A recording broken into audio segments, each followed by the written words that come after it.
은혜 받으실 말씀은 욥기 42장 1절에서 6절 말씀입니다. 욥이 여호와께 대답하여 가로되 주께서는 무소불능하시오며 무슨 경영이든지 못 이룰 것이 없는 줄 아오니 무지한 말로 이치를 가르치는 자가 누구니까? 내가 스스로 깨달을 수 없는 일을 말하였고 스스로 알 수 없고 헤아리기 어려운 일을 말하였나이다. 내가 말하겠사오니 주여 들으시고 내가 주께 묻겠사오니 주여 내게 알게 하소서. 내가 주께 대하여 귀로 듣기만 하였었더니 이제는 눈으로 주를 배움나이다. 그러므로 내가 스스로 하나고 티끌과 제 가운데서 회개하나이다. 득송이 있습니다. 김진희 권사님께서 득송으로 영광 돌립니다.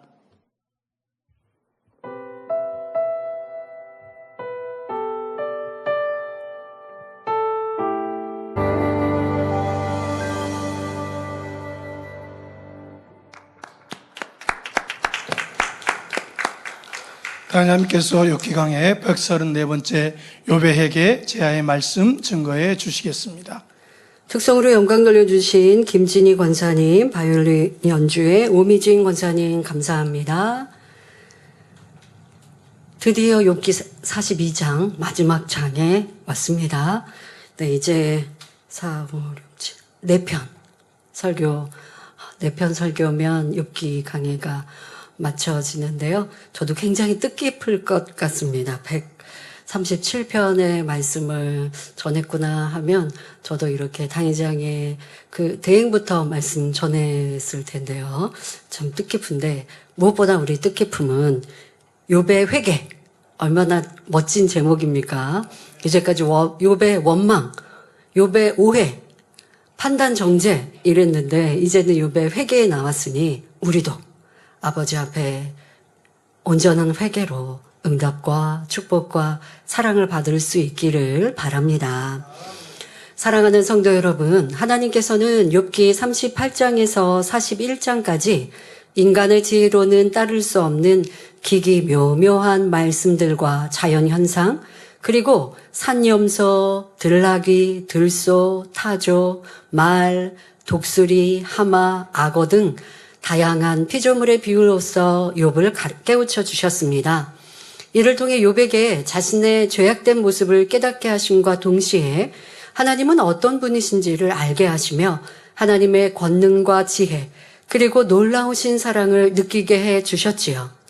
마침내 욥은 자신의 교만과 무지를 철저히 깨닫고 하나님 앞에 겸손히 자신을 낮추며 중심의 회개를 하게 됩니다.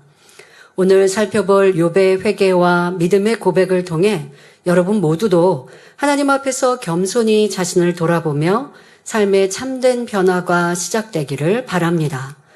그리하여 욥처럼 두려움의 하나님이 아닌 사랑의 하나님을 만나고 체험하며 하나님과의 관계가 날로 더욱 깊어지고 친밀해지기를 주님의 이름으로 기원합니다.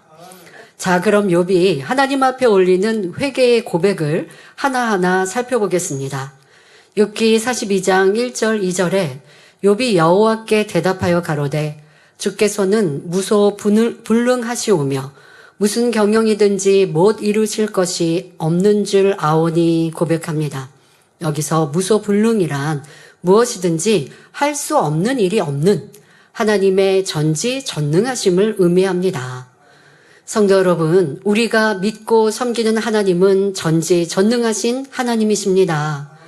성경에는 하나님의 전능하심을 설명하는 구절들이 많이 있는데 그 가운데 몇 가지만 살펴보겠습니다.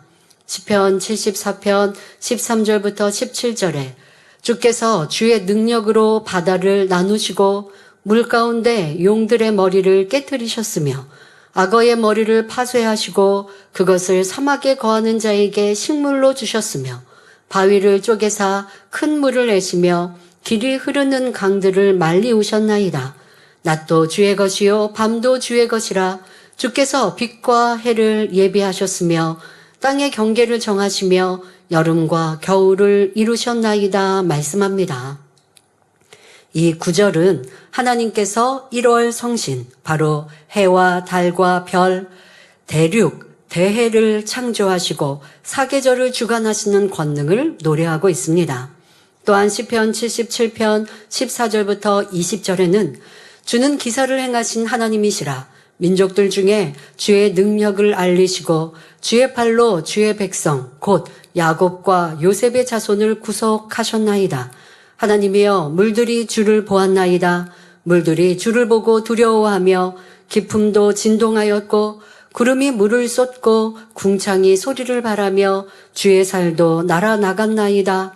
회리바람 중에 주의 우레의 소리가 있으며 번개가 세계를 비추며 땅이 흔들리고 움직였나이다.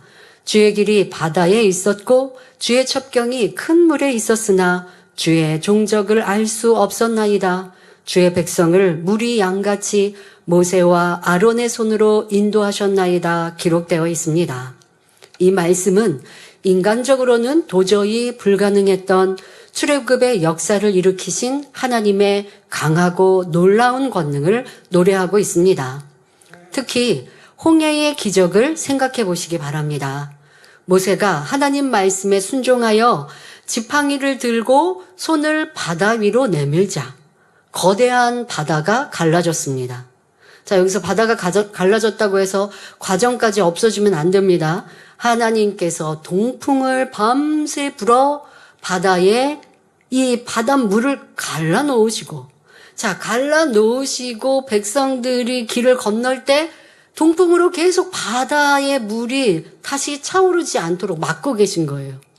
자, 그런데 우리는 이렇게만 알아도 성경을 많이 안다고 생각할 거예요. 그렇지 않으면 모세 선지자가 지팡이를 내미니까 바다가 갈라졌어. 그런데 아니라 그 과정이 있었어요. 동풍을 불어 밤새 바다를 가르신 과정. 자, 그런데 여기까지도 우리는 참 많은 지식을 안다 할 텐데 여기에서 더 깊이 있게 의문을 갖고 답을 얻으시는 분이 우리 원로 목사님이셨습니다. 여러분, 지금 바다가 갈라져서 길을 만들었는데, 그러니까 뭐예요? 바다에 바닥이 드러난 거죠.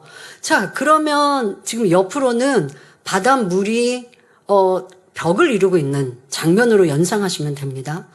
자, 이렇게 되어 있는 것은 바람이 계속 불기 때문에 물이 합쳐지지 않는 상황입니다. 근데 바람이 그렇게 세게 부니까 바닷물이 갈라져서 유지되고 있는데 여기에 사람이 건넌다면 사람이 날아가죠. 그 바람에. 미국같이 큰 대륙에 태풍이 불고 토네이도 같이 불면 집도 날아가고요. 사람도 자동차도 날아가는 장면들 보시지 않습니까? 이 바람, 회오리 바람에 소가 떠 있고 하는 장면들 여러분 보셨는데요. 마찬가지 그리할 수 있는 거예요. 그런데 어떻게 그 안에 사람이 건너냐? 성경만 읽으면 깊이 있게 의문을 갖고 이 핵심을 찾는 사람이라면 지식적으로 말씀을 읽는다면 도리어 그렇게라도 생각할 수 있어요. 성경은 그렇게 묘사하고 있단 말이에요. 그러니 여기에서 원로 목사님은 하나님께 답을 얻으셨죠. 백성들이 건너는 그 공간을 영의 공간으로 안전하게 막을 씌워 놓으시니 지금 옆에는 동풍이 불어서 그 큰 바다에 길을 내셨는데 그 안에 건너는 백성들은 전혀 바람과 상관없이 안전하게 지금 길을 건너고 있다. 바로 이것이 영의 공간임을 알 수가 있고 이와 같은 비슷한 장면들이 바로 엘리야가 왕의 마차보다 빨리 내달릴 때 하나님께서 이 엘리사의 그 발과 엘리사가 달리고 있을 때 그 공간을 입히시니까 왕의 마차보다 빨리 달릴 수 있었던 것. 이러한 일들이 성경에 이 신기하고 놀라운 기적들이 그냥 그런가 보다 하면 우리도 사모할 수가 없는데 이렇게 원로 목사님은 그런 말씀을 하나님께 기도하고 깊이 궁구하고 의문을 갖는다고 해서 의심이 아니었죠. 온전히 믿는데 하나님이 어떻게 세밀하게 역사하셨을까? 이게 궁금하신 분. 이게 왜 궁금해야 맞느냐? 사모하니까. 많은 성도들은 하나님의 역사를 성경을 보아도요 믿어지지 않으니까 내 삶에 그렇게 역사되기를 바라지 못해요.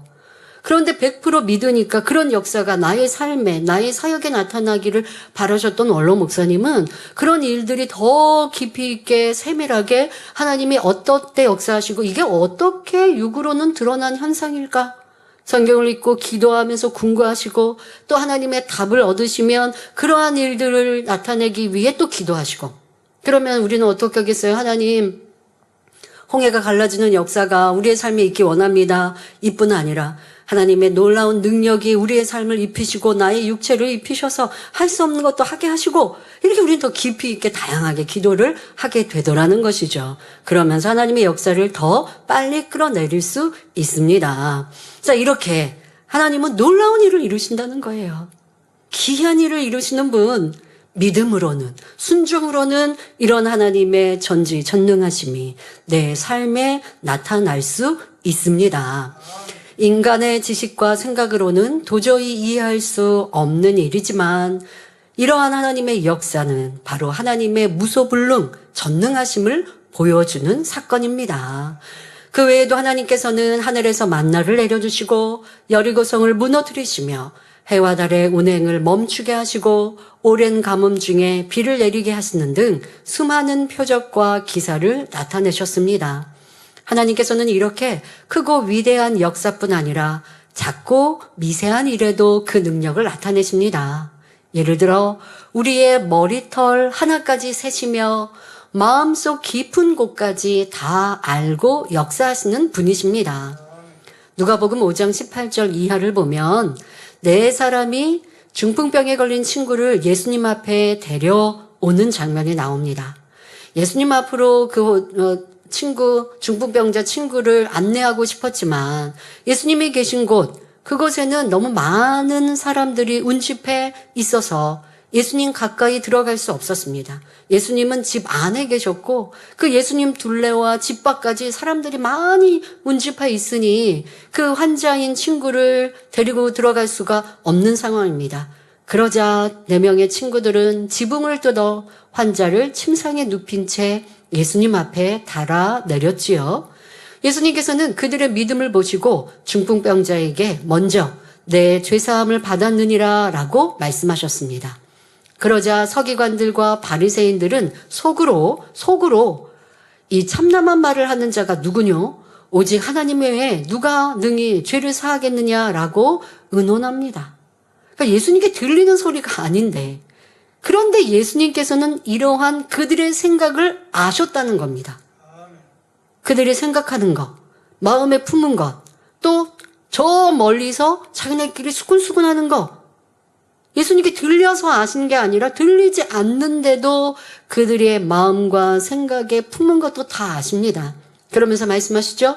너희 마음에 무슨 의논을 하느냐. 내 죄사함을 받았느니라 하는 말과 일어나 걸어가라 하는 말이 어느 것이 쉽겠느냐라고 물으십니다. 이처럼 하나님께서는 크고 작은 모든 일을 아시며 필요에 따라 길을 여시고 하나님의 섭리와 뜻을 이루어 가십니다. 때로 우리는 내 생각이고 내 마음인데요. 내 생각, 내 마음도 잘 모를 때가 많습니다. 대배 드린 말씀처럼 내 마음에는 탐심, 욕심이 가득한데 입술로나 내 생각으로는 나 하나님께 축복받으려고 이렇게 하나님께 많이 심으려고 축복을 위해 기도해요 라고 말하기도 합니다. 그런데 그 마음, 생각에는 탐심이 많거든요. 스스로 그걸 깨닫지 못하는 우리의 인생들입니다. 그러나 하나님은 우리의 마음 깊은 것도 다 아시고 우리의 생각도 다 아셔서 내가 아무리 아니라고 해도 내 마음에 죄악이 있을 때는 하나님께서 악하다 하시고 응답, 축복을 주실 수가 없는 것이죠. 더더욱 우리는 생각한 것, 말한 것 잘도 잊어버립니다. 너무나 쉽게 판단해놓고도 판단인 줄도 모르고 또 수근수근 해놓고도 그런 말 했던 것도 잊어버립니다. 연수가 지나보세요. 1년, 2년, 3년 지나보세요. 그때 내가 아무리 악한 말 했던 것도 기억 못하죠. 그러니 어떻게 하나님의 응답과 축복을 끌어내릴 수 있는지요. 그러나 우리가 겸비한 마음으로 철저히 회개하고자 하면 잊어버렸던 것도 떠올려주시는 이런 간증도 또 참 많이 들으시죠. 이것이 바로 성령의 역사, 하나님의 역사입니다. 내가 무지하여 했던 말과 품었던 생각, 하나님 앞엔 죄의 담이 되고 응답과 축복을 막아버렸던 이런 죄의 담. 내가 몰라서 회개하지 못하면 응답 못 받는데, 그런데 회개하고자 하는 그 중심의 모습과 자세를 보시고 성령님께서 떠올려 주시면 저 어릴 적 수십 년 전에 죄악도 깨우쳐 주셔서 철저히 회개하게 하시는 분, 이런 분이 하나님, 그런 하나님의 능력이십니다. 하나님은 그러한 능력과 크고 놀라운 전지전능하심을 우리 사람들에게 나타내 보이기를 원하십니다. 하나님의 놀라운 권능으로, 그 능력으로 하나님의 자녀들에게 힘과 소망, 용기를 더해 주시지요. 욥도 이러한 하나님의 전지전능하심을 깨달았기에 본문에 주께서는 무소불능하시오며 무슨 경영이든지 못 이루실 것이 없는 줄 아오니 말합니다. 즉 하나님께서는 무슨 일이든지 다 하실 수 있으며 하나님의 모든 계획은 반드시 이루어진다는 것을 저는 깨달았습니다. 라고 고백하는 것입니다. 욥 자신이 예전부터 들어왔던 말 그대로 하나님은 진정 못하실 것이 없다는 것을 중심에서 인정하는 고백이지요. 욥의 이 믿음은 과거의 믿음과는 전혀 달랐습니다. 전에는 선조들로부터 하나님에 대해 말로만 전해 들었을 뿐 욥이 직접 하나님을 만나는 체험이 없다 보니 참 믿음이 되질 못했습니다. 단지 지식적인 믿음을 가진 상태에서 큰 고난이 닥쳐오자 너무나 고통스러워했고 자신의 생애를 저주하며 급기야는 하나님을 원망하고 대적하는 데까지 이르고 말았지요. 두 구절만 찾아보면 욥기 7장 12절에 그런즉 내가 내 입을 금하지 아니하고 내 마음의 아픔을 인하여 말하며 내 영혼의 괴로움을 인하여 원망하리이다. 내가 바다니이까 용이니이까 주께서 어찌하여 나를 지키시나이까 하며 하나님께 따지듯 원망합니다. 또 욥기 10장 3절에 주께서 주의 손으로 지으신 것을 학대하시며 멸시하시고 악인의 꾀에 빛을 비추시기를 선히 여기시나이까 라고 하나님을 오해하며 원망하였지요. 그런데 마침내 하나님을 대면하여 그분의 지혜로운 말씀을 듣고 나니 하나님의 권능과 공의로우심 그리고 천지만물에 대한 하나님의 사랑과 섭리를 진정으로 깨닫게 되었습니다. 또한 욥 자신에게 하나님께서 왜 이렇게 큰 연단을 허락하셨는지도 깨닫게 되었지요. 그러니 이제 욥은 하나님께서는 과연 무소불능하십니다 라고 확신에 찬 믿음의 고백을 하는 것입니다. 신앙생활 안에서 알고 있는 것과 들어서 아는 것과 내가 당해보고 내가 체험하여 얻는 것, 깨우치는 것은 너무나 큰 차이가 있습니다. 사랑의 깊이도 그렇고 사랑의 깊이를 알아가려면 나를 힘들게 하고 괴롭게 하는 사람을 만나야 내가 저 사람을 내가 악을 바라해서 미워했던 게 아닌데 나에게 악으로 나오는 사람까지 불편해하지 아니하고 내가 섬기고 사랑하는 이런 깊은 사랑. 주님은 죄인들을 위하여 그 사망을 당하시고 고난 고초를 당하셨다라는 걸 아무리 알아도 내가 악하여서 누구를 미워하는 건 아니니까 내가 무슨 큰 사랑에 대해 사모하거나 주님의 그 깊은 사랑을 알아도 내가 가진 사랑과는 너무나 깊이가 달라. 이걸 알 수가 없어요. 그런데 나는 누구 미워하지 않았지만 누가 나를 시기 질투하거나 누가 나를 이렇게 힘들게 하는 이러한 일들을 만나게 되면 웬만한 사람들은요 다 힘들어지거든요. 저 사람 왜 그래? 하고 미워하는 모습까지는 안 나와도 불편해지게 되고 좀 싫어졌다가 그러다가 또 이걸 경계하고 버리지 않고 깨닫지 않으면 미움까지 발전하게 되는데 그렇게까지 악으로 물들지 않아도 나를 힘들게 하는 사람에 대하여 대하고 싶지 않고 만나고 싶지 않고 힘들어지고 나도 모르게 슬퍼지고 괴로워지는 이런 모습을 발견할 때 우리 예수님의 사랑은 얼마나 크신가.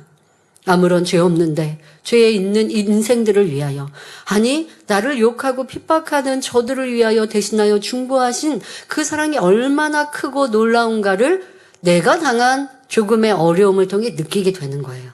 이 체험이라는 거 굉장히 중요합니다. 그래서 우리 기독교를 체험의 신앙이라고 말하는데요. 여러분들도 죄를 버리고 악을 버려가면서 하나님의 진리의 깊이를 더 많이 느끼고 알아가셔야 합니다. 그런데 그렇지 않고 나는요 죄짓지 않고요 누구 미워하지 않으니까 이것도 사실 깊은 하나님의 선과 사랑에는 미치지 못하는 머물러 있는 모습이에요. 그렇게 해서는 깊은 영으로, 온영으로 들어갈 수 없어요. 그러니 연단이라는 과정이 필요한 것이지요. 이어지는 본문을 보면 욥기 42장 3절에 무지한 말로 이치를 가리우는 자가 누구이니까 내가 스스로 깨달을 수 없는 일을 말하였고 스스로 알 수 없고 헤아리기 어려운 일을 말하였나이다 고백합니다. 하나님께서 폭풍 가운데 욥에게 나타나셔서 처음 하신 말씀이 바로 욥기 38장 2절에 무지한 말로 이치를 어둡게 하는 자가 누구냐라는 질문이셨습니다. 그러니 욥은 이 질문에 대한 답으로 무지한 말로 하나님의 뜻을 흐리게 한 자가 바로 저입니다 라고 말하고 있는 것입니다. 무지한 말로 이치를 어둡게 했다는 것은 분명치 않은 엉뚱한 것으로 오히려 분명한 일을 가로막았다는 의미입니다. 즉, 이 올바른 말로 하나님의 뜻을 찾기는커녕 감정과 비난과 원망, 탄식의 무지한 말로 하나님께서 섭리하신 모든 이치를 왜곡했음을 시인하는 말입니다. 또한 욥은 그동안 자기 스스로도 깨닫지 못하는 말을 했으며 알 수 없고 헤아리기 어려운 일들을 아는 채 했던 것을 솔직하게 하나님 앞에 고백하고 있습니다. 욥은요, 자기의 삶을 탄식하면서 내 영혼이 음부에, 또 음부도 참 많이 인용했고요. 또 하나님의 창조의 섭리들도 많이 인용했어요. 그런데 욥은 그런 것들을 깊이 깨우치지 못하면서 자기가 뭔가 많이 아는 척 하기 위해 친구들과 변론하면서 인용했던 말이잖아요. 이런 것들이 얼마나 무지한가라고 하는 것, 내 잘못인가라는 것을 지금 깨닫고 회개하고 있습니다. 또 엉뚱한 말로 하나님의 이치를 어둡게 하였습니다. 하나님은 의인은 미워하시고 악인은 빛을 비추시고 말도 안 되는 말들로 이렇게 하나님 앞에 오해하고 하나님 앞에 탄식했던 것이 얼마나 어리석었는지를 지금 고백하고 있는 것입니다. 성도 여러분, 우리는 하나님 앞에서 이치를 거스리는 무지한 일을 행치 말아야 합니다. 그러한 말과 행동은 하나님의 뜻을 흐리게 하고 결국 저주를 자초할 수도 있습니다. 사도행전 8장을 보면 빌립이 사마리아 성에서 예수 그리스도를 전하며 표적을 행하니 많은 사람이 그를 믿고 따랐습니다. 그곳에는 시몬이라는 마술사가 있었는데 그도 빌립의 전도를 듣고 믿고 세례를 받았지요. 그러나 이후 베드로와 요한이 사람들에게 안수하여 성령을 받게 하는 것을 본 시몬은 사도들에게 돈을 주면서 이 권능을 내게도 주어 누구든지 내가 안수하는 사람은 성령을 받게 하여 주소서라고 요청합니다. 이에 베드로는 내가 하나님의 선물을 돈 주고 살 줄로 생각하였으니 내 은과 내가 함께 망할지어다라고 그를 엄히 책망하지요. 성령은 하나님께서 값없이 주시는 은혜요 선물입니다. 이러한 선물을 돈 주고 사는 줄로 생각했으니 얼마나 무지하며 하나님 앞에 불손한 모습입니까? 이처럼 영적인 무지함은 진리를 어둡게 하고 결국 화를 자초할 수 있기 때문에 우리는 진리를 바로 알아야 합니다. 그러면 이러한 무지함이 그냥 세상에서 말하는 무지함에는 배우지 못해서 깨닫지 못해서 무지하다 말할 수 있겠지만 진리 안에서의 이런 무지함은 교만함으로 인해 오는 것이고 진리를 잘 가르침받지 못해서 이렇게 무지하게 나오는 게 아니라 내가 그만큼 안다. 나는 그만큼 이루었다. 라고 하기 때문에 나오는 무지함입니다. 지금 앞서 이 성령을 내가 돈 주고 사겠다. 성령을 베풀 수 있는 능력을 돈 주고 살겠다 하는 이 사람 또한 자기가 드러내고 싶고 자기가 이를 통해 돈을 더 벌고 싶은 이러한 탐심이 있기 때문에 이런 말이 나오는 것이에요. 성령이 어디서 왔고 성령은 하나님의 은혜고 이러한 영적인 원리를 몰라서 무지한 말을 낸 게 아니라 그 마음 안에 탐심이 있으니 이렇게 무지한 말을 내고 그로 인하여 화를 받게 되는 것이지요.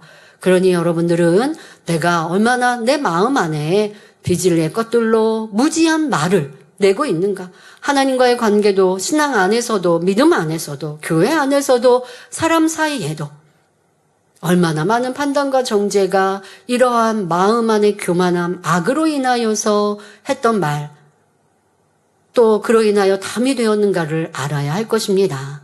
그러면 욥은 어떤 무지한 말로 하나님의 이치를 어둡게 했는지 몇 군데만 살펴보겠습니다. 욥기 10장 18절 19절을 보면 욥은 주께서 나를 태에서 나오게 하셨음은 어찌미니이까 그렇지 아니하였더면 내가 기운이 끊어져 아무 눈에도 보이지 아니하였을 것이라. 있어도 없던 것 같이 되어서 태에서 바로 무덤으로 옮겼으리이다 라고 하나님을 원망합니다. 즉 하나님께서 왜 자신을 이 세상에 태어나게 하셨느냐는 항변입니다. 차라리 태어나지 않았더라면 지금과 같은 고통을 겪지 않았을 것이라는 말이지요. 이는 자신의 고통을 하나님 탓으로 돌리는 말입니다. 그런데 신앙인들 안에서도요, 이런 비슷한 표현을 많이 하죠. 내가 너무 힘들고 괴로우면 하나님 왜 나를 만드셔서 이러한 고통을 당하게 하십니까? 하나님을 원망합니다. 그리고 내게 행복하고 좋고 축복이 넘치면 하나님 감사합니다 말합니다. 이게 얼마나 어리석은 말입니까? 이랬다 저랬다 하는 말. 하나님이 나를 지으셔서 지옥에 보내시고 이 땅의 고통을 당하게 하시고자 지으신 게 아니라 영원한 천국의 행복을 주시고자 또 이 땅에서도 인간경작 잘 받아서 넘치는 축복 속에 하나님께 영광 돌리는 참 자녀를 얻기 위해서 하나님은 우리를 지으시고 지금도 이끌고 계시는데 그런 은혜와 사랑을 내가 느낄 때는 감사했다가 또 어려움 중에 있으면 원망했다가 얼마나 무지하고 어리석은 모습이었는지 우리에게도 대입해야 할 것입니다. 또 욥기 12장 4절에 보면 하나님께 불러 아뢰어 들으심을 입은 내가 이웃에게 웃음받는 자가 되었으니 의롭고 순전한 자가 조롱거리가 되었구나 라고 말합니다. 마치 하나님께서 욥을 비웃음거리로 만드신 것처럼 원망하는 마음이 담겨 있는 말이지요. 오늘날도 실패는 하나님 탓으로, 내가 당한 어려움과 실패는 하나님 탓으로, 성공은 자신의 공으로 여기는 사람들이 많습니다. 여러분, 우리 만민의 성도들은 이런 표현은 절대 안 됩니다. 어려움을 당합니다. 내가 질병이 왔습니다. 나는 성실히 열심히 또 신앙생활도 나는 평안하게 잘했다고 생각하는데 감당하기 어려운 일들을 만났습니다. 하나님이 나를 이렇게 괴롭히신 게 아니라 내가 지혜롭지 못해서 당한 어려움, 또한 나도 깨닫지 못한 악으로 인하여서 화평함을 이루지 못한 것들, 이런 것들을 우리가 인정하고 발견해야지. 왜 하나님이 나에게 이런 어려움을 주셨습니까? 왜 하나님 나에게 이런 어려움을 막아주지 않으셨습니까? 라고 하면 결코 안 됩니다. 축복도 하나님 것, 원망도 하나님 것이 아니라 나에게 주신 좋은 것 하나님이 이끌어 주셨음에 감사하는 모습이 되어야 합니다. 하나님을 중심으로 사랑하고 하나님의 사랑을 아는 사람은 결코 이렇게 불평 원망하지 않습니다.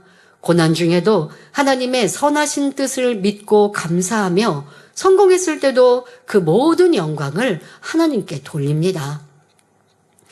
다윗이 그리하지 않았습니까? 내가 어려움을 당하니 왜 하나님 나에게 이런 어려움을 주십니까? 나는 이미 회개하고 돌이켰는데 왜 아들 압살롬을 통해 이러한 수치를 당하게 하십니까? 하는 것이 아니라 회개하고 돌이켰으나 그 이후에 시간이 회개하고 돌이킨 다음에 시간이 흐른 다음에 또 압살롬을 통한 이러한 수치와 연단을 받아도 하나님 나를 깨끗게 하시고 과거에 내가 행했던 이런 죄로 인하여 보응을 받는구나. 이로 인하여 나를 또 온전케 하시는 하나님을 인정해 드리니 감사하지 않습니까? 시므이라는 악한 백성이 이 다윗 왕에게 저주의 말들을 낸다 할 때 그때 함께 있던 사람들이 가서 단칼에 죽이겠다고 하더라도 그러지 말라고. 이 연단도 하나님이 내게 베푸신 것이요. 내가 저에게 선하게 행하면 하나님이 그것도 기억하실 것이라고. 모든 것을 하나님께 맞추어 선하게 생각하니 결국 그 연단을 통하여 온전케 되어져서 더 크게 세움바 되는 것 보지 않습니까? 그런데 왜 어리석고 무지하게 내가 당한 어려움을 하나님 탓으로 하는지 욥처럼 나는 그리하지 않는지 우리 철저히 이러한 입술과 생각을 벗어내 버립시다. 욥기 16장 7절 8절에서도 욥은 주께서 나를 공곡케 하시고 나의 무리를 패괴케 하셨나이다. 주께서 나를 시들게 하셨으니 이는 나를 향하여 증거를 삼으심이라. 나의 파리한 모양이 일어나서 대면하여 나의 죄를 증거하나이다 라고 말하며 모든 고난의 원인이 하나님의 입에게 있다고 단정합니다. 하나님께서 자신을 시들게 하셨고 이것이 마치 하나님께서 자신을 정죄하신 증거라는 식으로 말합니다. 욥은 하나님에 대하여 무지했고 하나님께서 자기에게 더 큰 축복을 주시기 위해 연단하시는 섭리를 전혀 깨닫지 못했기 때문에 이런 말들이 서슴없이 나왔던 것입니다.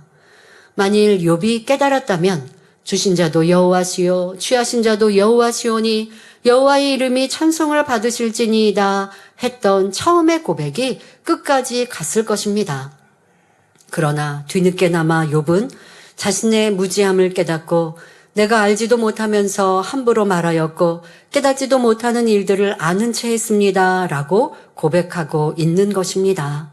이 고백은 욥이 하나님 앞에 겸손히 자신을 낮춘 진정한 회개의 표현입니다. 우리도 지금까지 자기의 생각이 과연 진리에 합당한지, 무지한 말로 하나님의 뜻을 왜곡하는 일은 없는지, 자기의 말이 하나님 앞에서 책임질 수 있는 말이었는지 돌아보아야 합니다. 나 자신이 진실하지 못할 때는 다른 사람이 진실을 말해도 그것을 왜곡하여 받아들이게 됩니다. 자신의 마음과 생각에 맞추어 듣기 때문에 상대방의 진실도 거짓으로 여기고 매도하는 경우가 참으로 많습니다.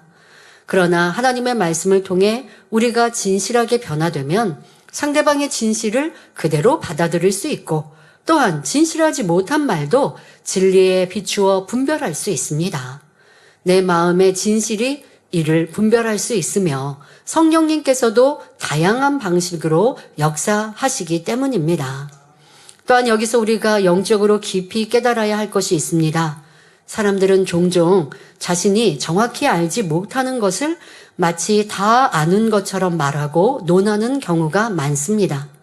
예를 들어 하나님의 뜻이 무엇인지, 용서와 사랑이 무엇인지, 능력, 권능이 무엇인지 참으로 알지 못하면서 자신이 마치 다 알고 행하는 사람인 양 논하고 주장합니다. 연단회 때 참 이러한 것도 많이 듣고 보았습니다.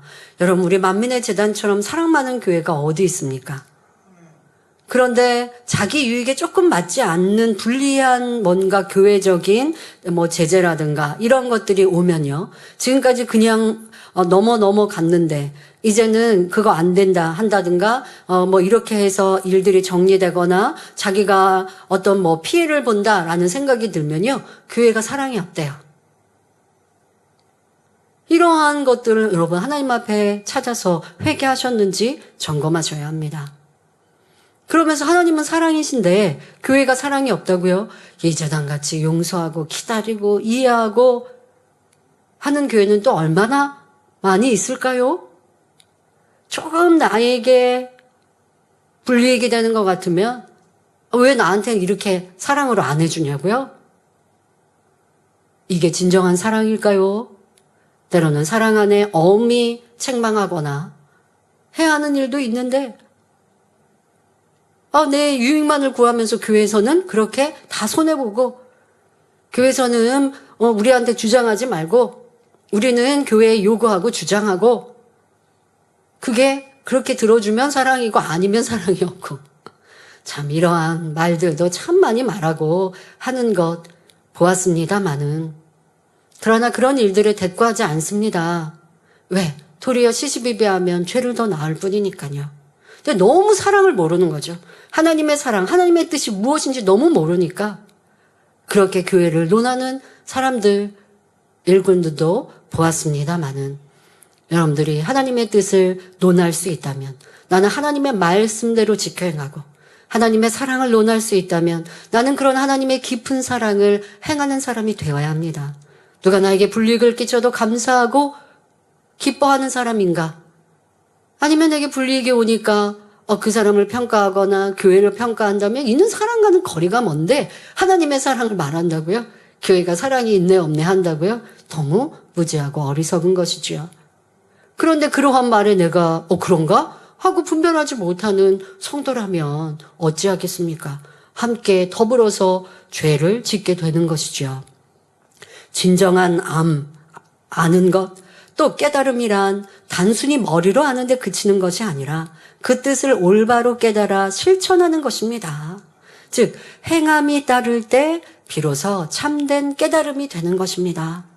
예를 들어 시편 62편 11절에 권능은 하나님께 속하였다 하시고 하나님께서 권능을 주셔야 나타낼 수 있음을 우리는 알고 있습니다. 또 어떻게 하면 하나님께 권능을 받아 행할 수 있는지도 배워서 알고 있지요. 하지만 그 길로 순종하여 성결되고 불같이 기도하며 내 가족, 나는 없고 오직 영혼과 하나님의 영광을 위해 사는 사람은 그리 많지 않습니다. 그러니 권능을 받을 수도 없고 그 안에 담긴 하나님의 깊은 사랑과 뜻을 깨달을 수도 없지요. 그럼 모든 것 그래요. 모든 것, 사랑도, 권능도, 선도, 때로는 어떤 사람이 염소처럼 다치고 힘들게 하고 주변의 사람들을 괴롭힙니다. 그러면 내가 순한 양처럼 염소에게 괴롭힘을 당하면 왜 교회에서는 저런 염소를 그냥 두시지? 생각을 하고 그 생각이 근데 판단이 되고 서운함이 되고 교회의 판단은 나지 않더라도 또 아니면 상대는 악하다 이렇게 생각을 하게 되지요. 그런데 하나님은 성경에 양 옆에 염소를 두시고 양과 염소가 함께 사육되면서 양은 염소를 통해 자기를 변화시키고 깨어지고 없어지고 하는 것이죠. 그런데 내가 정말 순한 양이라면 변화되어야 되는데 변화되지 않고 마음으로 염소야. 저 사람은 염소야. 저 사람은 저렇게 악해. 하고 있으면 똑같은 염소일걸요? 이걸 내가 발견하고 알아야죠.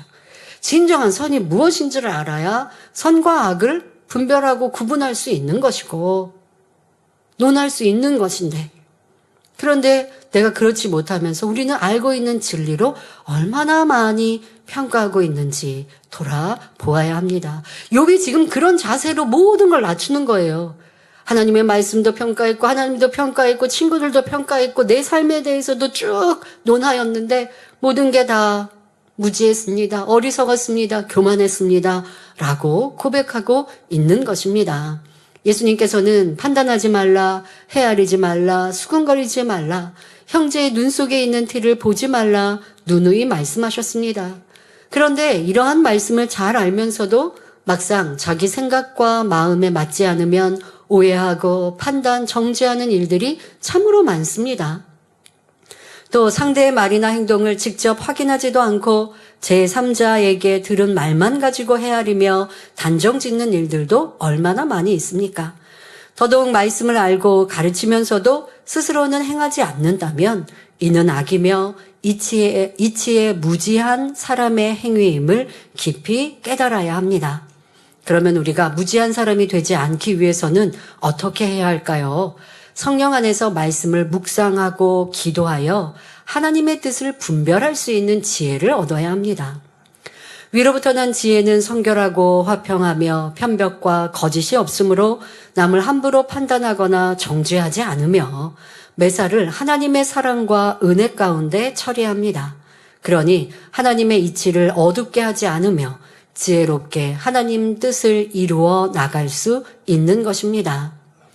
이어지는 본문을 보면 욥이 하나님을 대하는 자세가 완전히 달라진 것을 알 수 있습니다. 욥기 42장 4절에 내가 말하겠사오니 주여 들으시고 내가 주께 묻겠사오니 주여 내게 알게 하옵소서 고백합니다. 전에는 하나님을 향해 앞뒤 가리지 않고 악한 말을 토해냈는데 지금은 하나님 앞에 예우를 갖추어 정중하게 여쭌 뒤에 답을 기다리는 모습입니다. 욥이 직접 하나님의 말씀을 들으면서 하나님께서 어떤 분이신가를 마음으로 진정 깨닫게 되니 그분의 능력과 위엄과 존귀 앞에 고개 숙이며 경외함과 존경하는 마음을 담아 겸손히 여쭙는 자세가 된 것입니다. 성도 여러분, 욥이 회개하며 변화되어 하는 이 말을 통해 우리의 신앙뿐 아니라 삶에도 적용하시기를 바랍니다. 상대를 존중하는 말과 행동은 내 생각과 마음에 맞추는 것이 아니라 상대의 마음과 뜻에 맞추고자 할 때 이루어집니다. 예를 들어 어떤 가정을 방문했을 때 그 가족과 아무리 가까운 사이라 하더라도 그 집의 물건을 함부로 사용하는 것은 예의에 어긋나는 일입니다. 친하다고 해서 상대방의 의사를 무시하고 무례하게 행동하는 것은 결국 상대의 마음을 불편하게 만들 수밖에 없지요. 그래서 친할수록 더욱 예의를 지켜야 한다라는 말이 있습니다. 따라서 우리는 내 생각과 마음대로 말하고 행동하는 것이 아니라 상대의 의사를 정중히 묻고 그 뜻을 존중해야 합니다. 지금 욥이 하나님께 그런 자세로 바뀌었다라고 말씀드리면서 여러분들 육의 상황도 예를 들어 드리는 겁니다. 내가 신앙과 믿음이 이렇게 성숙하였다면, 주의 교양으로 갖춰졌다면 여러분 삶에도 그렇게 나오시면 되고요. 또 여러분 삶에도 그런 분들은 하나님과도 항상 이렇게 하나님께 선한 고백, 선한 기도, 하나님께서 들으시기에 기쁜 믿음의 고백, 이렇게 또 해가시도록 노력하면 되고요. 상대방에게 그냥 함부로 이렇게 하면 좋겠어, 이렇게 해, 이거 먹어, 저렇게 해 하는 거는 지시고 명령이에요. 좀 이렇게 좀 물어보시면 참 좋겠어요. 아무리 잘 아는 사이여도, 배우자나 부모 자녀 사이에도 상대의 뜻과 기호를 묻는 습관을 가지면 참 좋겠습니다. 내 편에서 상대가 원하는 것을 짐작하지 말고 상대의 뜻을 물어본다면 상대는 존중받는 느낌도 들고 원하는 것을 정확히 말할 수 있으니 이것이 참된 섬김이요 사랑이 되지요. 특히 직분을 가진 성도님들은 더욱더 이러한 진리의 본을 보여야 합니다. 생각나는 대로, 말하고 싶은 대로 다 말하는 것이 아니라 과연 이런 생각을 해도 될까? 아까 서론에 말씀드렸죠? 우리 예수님께서 상대 판단하고 정죄하는 이들의 생각도 마음도 다 읽고 알고 계신다고요. 아버지 하나님은 우리의 생각도 마음도 다 알고 계세요. 내가 지금 이렇게 생각하는 거 하나님이 아시는데 무엇라고 하실까를 우리 좀 생각합시다. 또 이런 말을 해도 괜찮을까라고 하는 걸 신중히 돌아보시면 좋겠습니다. 가끔 저도 생각해 봅니다. 야, 저 레이족에 근무하는 사무실에 내가 좀 자리를 하고 있어야 되나? 그래야 레이족들이 서로 화평하고 서로 섬기고 또 서로가 함께 위해주고, 그래서 화기애애한 분위기로 정말 행복하고 즐겁게, 야, 우리가 근무하는 이곳이 천국이구나 느끼면서 행복하게 일할 수 있을까? 제가 있으면 어디에서 큰 소리 나지 않을 것이고, 누구에게 권면을 할지라도 섬김으로 또 사랑으로, 내가 이 말할 때 저 사람이 상처 입지, 저는 그렇게 권면하거든요. 권면하고 싶어도 10번 권면할 거 한 번 할까 말까 하는 것이고, 또 내가 지금 느껴도 그건 내가 조급할 수 있어, 저 사람이 어떤 상황이 있지 않을까 하고 선하게 생각해 주려 하는데, 그러나 내가 느끼는 대로 아니면 내가 생각하는 대로 그냥 직설적으로 말하면서 상대가 상처 입게 하고 힘들게 하고, 하나님을 사랑해서 함께 일하는데 꼭 레이족뿐 아니라 교회 안에서, 교구 안에서, 선교회 안에서 주님 사랑하여 우리가 천국 바라보고 가는데 어떤 일꾼 때문에 힘들고 지치면 되겠습니까? 내가 염소 같은 사람이 되어서는 되겠습니까? 그러한 일들을 보면서, 그렇다고 내가 사무실에 앉아가지고 하나님 말씀 정리하고 준비하다가 성도님들에도 오시면 또 그때그때마다 일꾼들을 보면 할 말도 또 많아지면 내가 집중하여서 하나님 말씀을 정리할 수 없으니 그리할 수는 없고, 여러분도 한번 생각해 보시라고요. 내가 존중하고 존경하는 어른이 앞에 있으면 내가 그렇게 말할 것인가 하면 조심하지 않겠습니까? 저는 제 사역할 때 그렇게 했어요. 내가 지금 내 주변에 사람에게 하는 말을 쉽게는 원로 목사님이 들으시면 뭐라고 하실까? 그러니까 이게 저에게 삶의 기준이 되니까 하고 싶은 말이라고 함부로 할 수 없고, 내가 원하는 것이라고 요구할 수 없게 되는 좋은 습관과 저에게는 내 입을 제어할 수 있는 능력이 되었죠. 더 나아가 주님을 생각하고 아버지를 생각하면, 그러니까 여러분들에게 아버지 주님이 영으로 계시니까 너무 어렵게 느껴진다면, 여러분들이 좀 어렵거나 또 사랑하는 분, 그분들 앞에서는 여러분들 얼마나 또 착하게 선하게 행동하세요. 그런 것처럼 내가 지금 말하고 행동해야 하는데 마음부터 바뀌어야 되지만 입술의 말도 또 내 생각도 주의하면 제어가 되는 거예요. 그래서 여러분 말과 행동을 절제할 수 있으시기를 바랍니다. 이처럼 서로를 존중하며 말하고 행동한다면 오해할 일도, 감정 상할 일도, 화목을 깨트릴 일도 없을 것입니다. 여러분 교회 안에서나 교구 안에서 선교회 안에서 하나님 일을 하는 봉사 안에 하면서 화평이 깨어지는 일은 절대 없어야 합니다. 화평이 깨어지면서 많은 일을 하는 것보다 화평이 깨어지지 않고 적은 일을 하는 것을 하나님이 더 기뻐하신다 하는데 내가 있는 곳에 나의 모습과 마음은 어떠한가 살피고 그것이 바로 나를 변화시키는 과정인 거예요. 힘들고 어려운 이것이 저 사람 때문에 화평 깨져야 하지 말고 내 마음에 힘든 그 자체가 마음을 넓히는 것이고 하나님 나에게 무엇을 바라고 기대하시는가라고 하는 것을 생각하면 여러분들은 성장하는 것입니다. 신앙 안에서 하나님의 계획과 섭리도 잘 알지 못하고 하나님의 말씀도 깨우치지 못하면서 불평, 원망한다면 이는 하나님을 존중하고 경외하는 것과는 거리가 멀며 큰 죄가 됩니다. 회개하기 전에 욥을 보면 조급함 속에 절제하지 못하고 하나님께 무례한 말들을 마구 쏟아냈습니다. 하나님께 겸손히 묻고 인내하며 답을 기다리기보다는 자기의 감정대로 말하고 판단했지요. 연단의 때에 보통 사람이 그러합니다. 힘드니까 괴로우니까 그냥 감정대로 자꾸 말해요. 근데 사실 행복하고 충만할 때는요, 감정을 제어하기가 더 쉬워요. 근데 여러분들이 꼭 이걸 명심하셔서, 연단의 때 입술을 제어하고 생각과 마음을 주의해야 되지. 그렇지 않으면 연단이 길어지는구나. 시험과 환난은 더 가중되는구나. 라는 거를 깨달으시면 돼요. 그러니까 연단의 때는 말하고 싶은 거 참고, 무슨 말을 하고 싶은 말에 어떠한 악의 감정이나 비질리가 있는지를 항상 생각하고 돌아본다면 연단이 빨리 끝나는 것이고 연단을 통해 하나님께서 내게 원하시는 뜻을 진정 깨달을 수 있는 것. 그제서 답이 오는 거예요. 자꾸 성급하게 말을 하는 거. 지금 욥은 하나님과 그랬습니다. 하나님께 자꾸 많은 말들을 쏟아냈죠. 그냥 감정대로, 불편한 대로, 힘든 대로 하나님께 쏟아냈어요. 보통 신앙인들은 어떻게 해요? 주변에 쏟아내죠.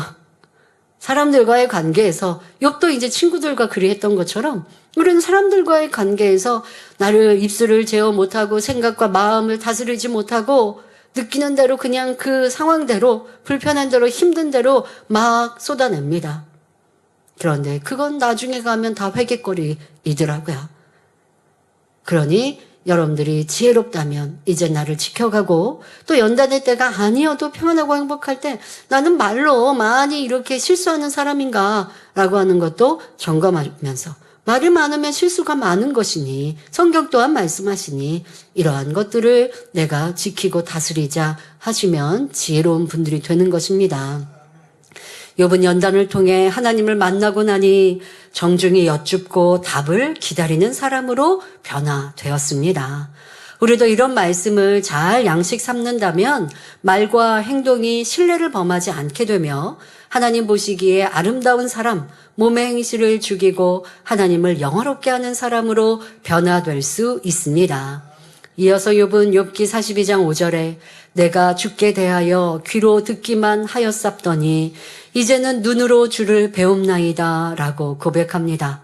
눈으로 주를 배움는다고 한 것은 실제로 하나님의 형상이 나타나서 뵙는 것이 아니라 하나님과 영적으로 대화한다는 의미입니다. 하나님과 이제 교통할 수 있게 된 것이지요.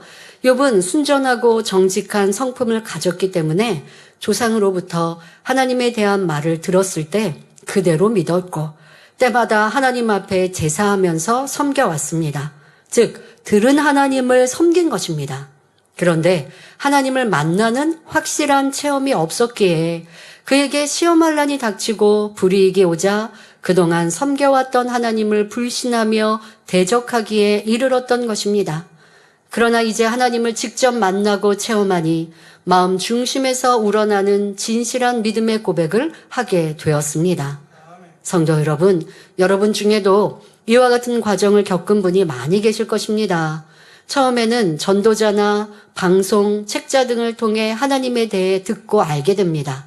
그러나 아직은 듣는 말씀이 하나의 지식일 뿐 생명의 말씀으로, 능력의 말씀으로는 다가오지 않습니다. 그래서 이때는 아무리 저도 믿어요, 저도 알아요 라고 고백해도 어디까지나 지식적인 믿음에 불과하지요. 물론 마음이 아주 선해서 단지 말씀을 듣는 것만으로도 바로 행하는 믿음을 갖는 분도 있습니다. 그러나 대부분은 신앙생활 하면서 병이 낫거나 삶의 문제가 해결되는 등의 어떤 계기를 통해 하나님을 체험하면서 믿음을 키워가게 됩니다. 특히 예수 그리스도를 통한 구원의 섭리를 깨닫고 성령의 역사로 마음이 뜨거워지는 확실한 체험을 하게 될 때 비로소 욥처럼 전에는 내가 주님에 대해 귀로 듣기만 했는데 이제는 눈으로 직접 주를 배움나이다 라고 고백하게 되지요. 처음에는 말씀이 그리 특별하게 느껴지지 않았는데 어느 순간 하나님의 은혜가 임하니 말씀이 꿀송이처럼 달게 느껴집니다. 진리의 말씀을 영적으로 깨닫게 되니 이로써 길이요 진리요 생명 되시는 주님을 만나게 되는 것입니다. 이는 실제로 주님의 형상을 본다는 것이 아니라 영적으로 보고 듣고 말하게 된다는 의미이지요. 이때부터 우리의 신앙생활은 많은 변화를 갖게 됩니다.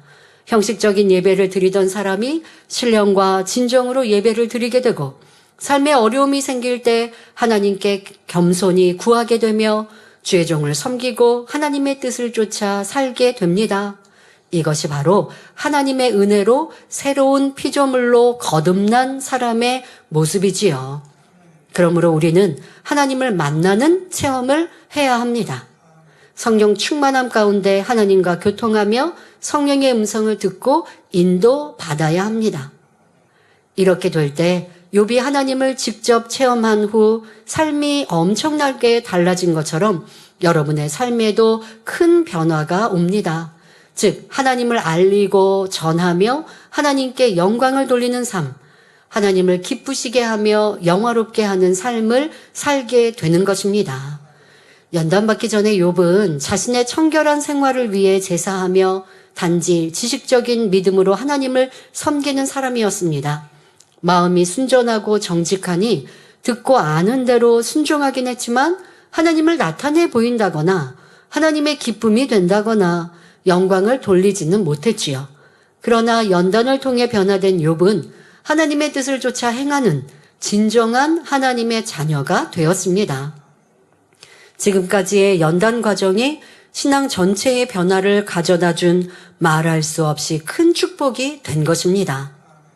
자, 좀 이와는 다른 내용들의 신앙생활을 하는 경우가 있습니다.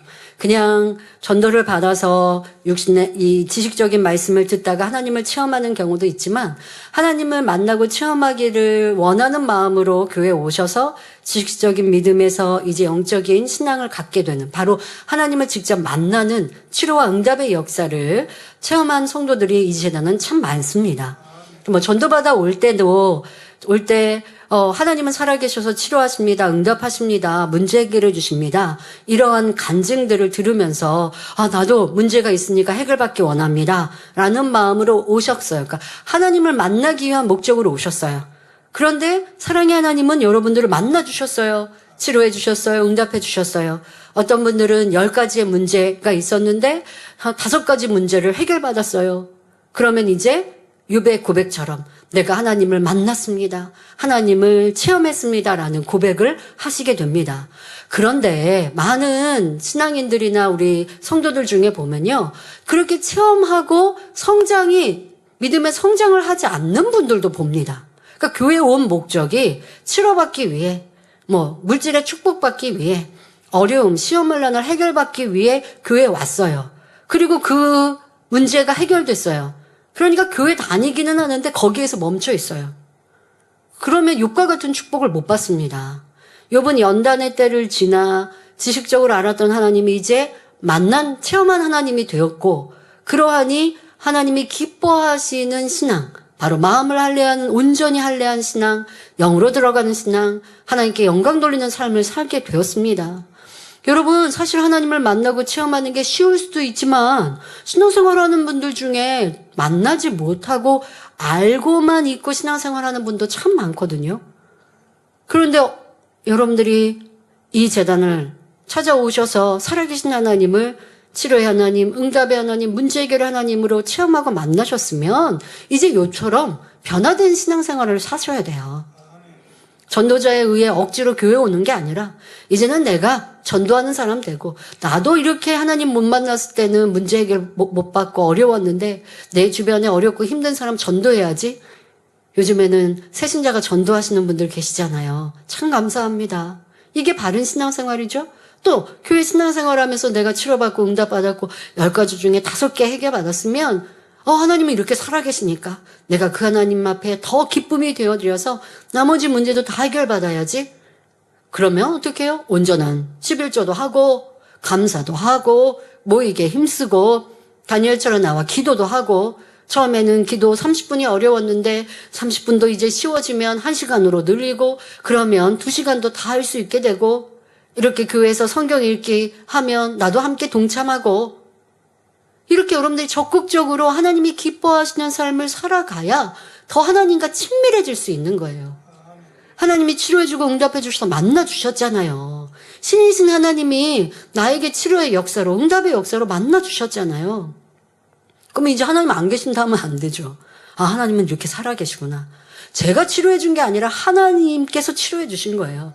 저는 도구로 하나님의 능력을 여러분들에게 나타내는 종에 불과한 것이고, 그럼 하나님이 이렇게 살아계시다고 이런 치료와 응답을 통해 여러분들에게 나타내 주셨으면 그 하나님을 붙들고 이제 하나님이 기뻐하시는 것, 하나님의 뜻을 찾고 만나고 알기를 원하고 알았으면 그대로 순종해 가면 나머지 모든 문제도 해결되고, 그러면 이제 결과적으로 욥기에 나오는 것처럼 엄청난 축복도 받을 수 있는 것입니다.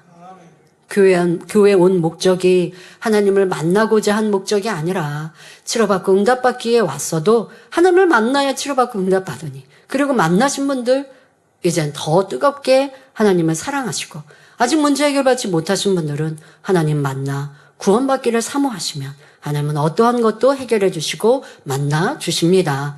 이어진 본문을 보면 욥기 42장 6절에 그러므로 내가 스스로 화나고 티끌과 재 가운데서 회개하나이다 라고 고백합니다. 고대 근동 문화에서는 사람들이 죄를 뉘우치고 용서를 구할 때 옷을 찢고 머리에 재를 뿌리는 등의 행위를 했습니다. 우리나라는 역사에 보면, 과거 역사에 보면 석고대제 하죠.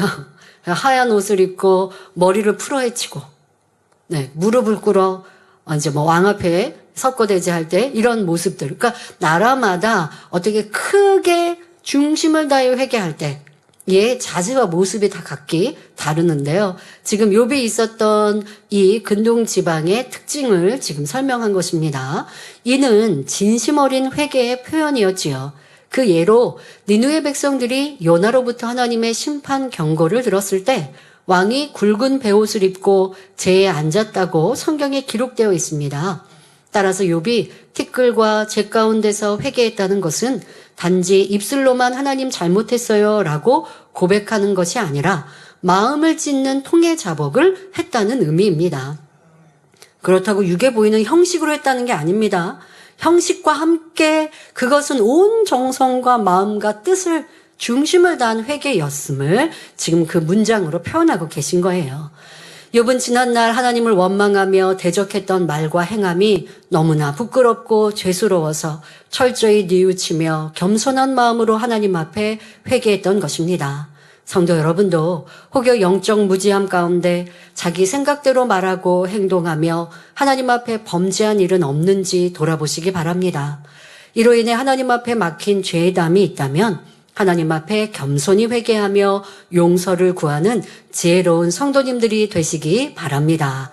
결론을 말씀드립니다. 사랑하는 성도 여러분, 오늘은 욥이 하나님 앞에 참된 회개의 고백을 올리는 장면을 살펴보았습니다. 욥은 지식으로만 알던 하나님을 실제로 만나고 체험한 후 하나님의 전능하심과 위대하심 앞에 철저히 자신을 낮추며 무릎 꿇었습니다. 하나님을 만나는 체험을 통해 욥의 지식적인 믿음이 영적인 참 믿음으로 바뀌게 되었지요. 우리도 하나님 말씀을 깊이 알아갈수록 믿음이 커질수록 하나님의 전능하심과 그 위엄과 사랑 앞에 낮아질 수밖에 없습니다. 내가 아무리 상대를 용서하고 이해하고 사람들 볼 때는 참으로 선하다라고 말을 하고 칭찬을 받아도 하나님의 지극한 선과 사랑 앞에는 저는 부족합니다. 저는 작습니다. 하는 것이 진정한 겸손함의 진정 자기와 하나님을 아는 사람의 고백인 것입니다. 욥이 스스로 무지한 자라 고백하며 회개했듯이 우리도 자신의 교만함과 무지함을 깨트리고 하나님의 뜻에 겸손히 순복해야 합니다. 그러므로 그동안 욥이 하나님께 받은 지적을 바로 나에게 주시는 말씀으로 받아서 자신을 철저히 발견하고 회개함으로 온전한 변화의 열매로 나오시길 바랍니다. 그래야 하나님께서 욥에게 베풀어 주신 회복과 축복이 여러분 삶에도 동일하게 임하기를 주님의 이름으로 축원합니다. 말씀 상고하시면서 함께 기도하겠습니다. 좋으신 아버지 하나님, 오늘은 욥기 42장 욥의 회개에 대해 살펴보았습니다. 하나님께서 욥에게 하나하나 말씀해 주셨던 그 말씀을 욥은 겸비함과 겸손함으로 듣고 이제는 철저히 회개하고 돌이킵니다. 어리석었습니다. 무지했습니다. 교만했습니다. 잘못했습니다. 철저히 자기를 낮추며 회개하옵나니 우리의 모습 안에서도 이러한 마음과 모습이 되게 하옵소서.